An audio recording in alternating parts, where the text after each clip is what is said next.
ele é um elemento vivo. Você está falando com um elemento vivo, embora microscópico. Você imagina você falando do seu cachorrinho, você dá um pontapé nele, pá!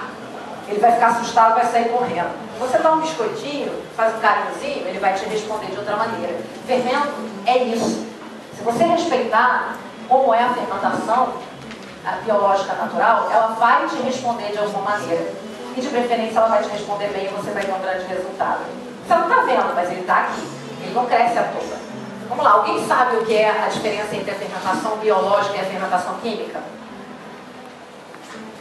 Alguém? Bom, fermentação biológica é a fermentação natural. Esse fermento que você compra, mas ele é biológico. Ele é ativado com a água. Ele é vivo. Quando a água entra, ele é ativado. A fermentação química é aquela que a gente usa, aquele fermento do supermercado para bolo, e que ela é a base de bicarbonato de sódio. Ela vai entrar em ação só no calor do forno. Por isso que o bolo não cresce fora do forno. Ele só vai crescer dentro do forno, no calor do forno. O pão não. O pão ele vai crescer do lado de fora. O fermento, a fermentação biológica fresca, ela vai, ou seca ou fresca, ela vai crescer do lado de fora, no ambiente natural, e ela vai morrer no forno. Então aquela pessoa que coloca o pão antes da hora no forno e fala assim, nossa, meu pão ficou duro. Não ficou duro. Você não deixou ele crescer o tempo suficiente para colocar no forno. Porque ele vai crescer do lado de fora, ele só vai finalizar e morrer no forno. Então, isso que eu estou falando para vocês não é só para essa receita. É para qualquer outra receita de pão que vocês vierem a fazer. Assim, ela serve, é uma dica para absolutamente todas as receitas. Então, o fermento, como é um elemento vivo, se você não respeitar o funcionamento dele, nenhum pão de vocês vai dar certo. Outra coisa, como ele também é um elemento vivo, se você colocar demais, ele vai dar azia. Sabe aquele pão que você come de repente por aí?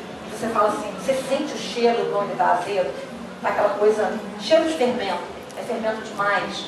Se você não respeitar o tempo de fermentação de pão, não estou falando de pão de padaria, entendeu, gente? O pão de padaria ele tem química, é pré-mistura, é massa pré-fermentada, ou é massa que já vem naqueles sacos de farinha que vende em macro, que vende em supermercado de atacado, pré-mistura para pão francês. Não é esse pão que eu estou ensinando hoje. O pão que eu estou ensinando hoje é um pão que não tem química nenhuma, que não tem absolutamente elemento nenhum. É aquele pão que a sua avó podia fazer, a sua tataravó podia fazer, e provavelmente há 200 anos atrás. E se a gente for chegar mais longe, bem mais tempo atrás. Eu costumo dizer que eu tenho algumas receitas que são milenares, porque eu uso fermentação natural. Não chego nem a usar o fermento biológico seu. Eu uso a fermentação da massa, ou com suco de uva, ou com suco de batata, ou com suco de maçã. Eu faço o fermento. É difícil administrar para quem não faz pão todo dia, então não aconselho. Embora no meu livro eu tenha até a receita que a gente chama de levain, que é o fermento natural, eu aconselho só a fazer esse levain quem vai usar o tempo todo. Quem não vai usar é melhor comprar o fermento biológico seco no supermercado. Você vai dizer, por que você não usa o fresco?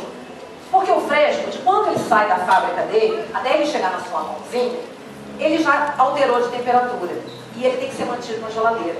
Então tem o transporte, tem a manutenção, tem o sujeito da padaria que você não sabe se ele botou logo na hora que a mercadoria chegou, tem